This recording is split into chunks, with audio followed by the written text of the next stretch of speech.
বিসমিল্লাহির রহমানির রহিম। দর্শক ভাইরা, আমি আপনাদের কাছে একটু কথা কইতে চাই। যেমন বাংলাদেশে আমরা সাধারণ মানুষ, গ্রাম্য মানুষ, একটা টাকা সঞ্চয় করার মতন, পুঁজি করার মতন কোথাও আর একটা জায়গা নাই, ফ্লেজ নাই, রাখতে পারি না। রাখলেও টেনশন করি কোন জায়গায় রাখলে পাই না না পাই, কি দেয় না না দেয়। বাংলাদেশে অনেক কতগুলি আছে, ডিভিএস কোম্পানি আছে, বিমা কোম্পানি আছে, ইন্স্যুরেন্স কোম্পানি আছে। মানে মানুষ অনেকে অনেক টাকা পয়সা এনজয় করে, করিয়া মানুষ বিভ্রান্তিতে পড়ে, করিয়া মানুষ টেনশনে মানুষ এনজয় করতে পারে না।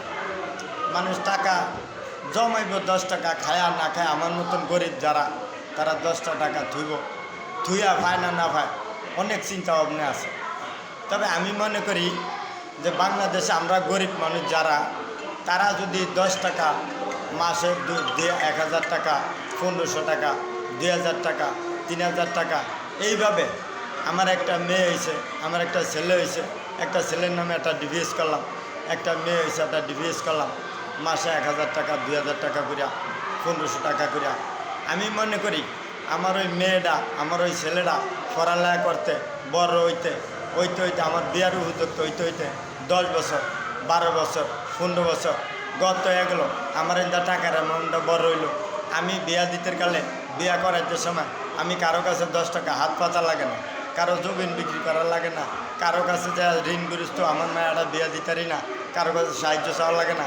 আপনারা একটা ডিভিএস করেন, যে কোনো একটা এনজিওর সাথে, যে কোনো একটা লাইফ ইন্স্যুরেন্সের সাথে আপনারা একটা ডিভিএস করলে, আমি মনে করি আমাকে গ্রাম্য মানুষ, সাধারণ গরিব যারা, তাদের জন্য সবচেয়ে অনেক ভালো, অনেক সুন্দর। এটা আমি বুঝাইতে পারি না আমার ধারণায়। হ্যাঁ, তা আমি মনে করি আপনারা যারা, আমিও একটা ডিভিএস চালাই, আমি মাসে 3000 টাকা একটা ডিভিএস চালাই।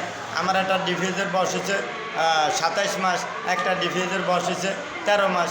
তাহলে আমি আশা করি এই বাংলাদেশে কোথাও কোনো ডিভিএসের সাথে, কোনো এনজিওর সাথে ডিভিএস করাকালে যদি কেউ টাকা নাও পাওয়া থাকেন, তবে আমি মনে করি 100% ইনশাআল্লাহ সোনালী লাইফ ইন্স্যুরেন্সে আপনারা আমার পরামর্শ মোতাবেকে একটা ডিভিএস করেন। আমি মনে করি ইনশাআল্লাহ বাংলাদেশে কোনো কোম্পানি টাকা না দিতে সোনালী লাইফ ইন্স্যুরেন্স ওসিকুদ্দি সাহেব, উনি কিন্তু একজন বাংলাদেশের একজন বাহিনীর লোক। উনি কিন্তু কোনো দিন চায় না যে গরিবের একটা টাকা মার যাক। উনি কিন্তু একজন ভালো মানুষ, অনেক বড় মাপের মানুষ। উনি নিজে চেয়ারম্যান, নিজে সোনালী লাইফ ইন্স্যুরেন্সের মালিক। তবে আপনারা আশা করি একটা ইন্স্যুরেন্স, এই সোনালী লাইফ ইন্স্যুরেন্সে করেন। আশা করি ইনশাল্লাহ 100% ইনশাল্লাহ 100-তে 100 আপনারা টাকা পাইবেন। আসসালামু আলাইকুম ওয়া রাহমাতুল্লাহি ওয়া বারাকাতুহু।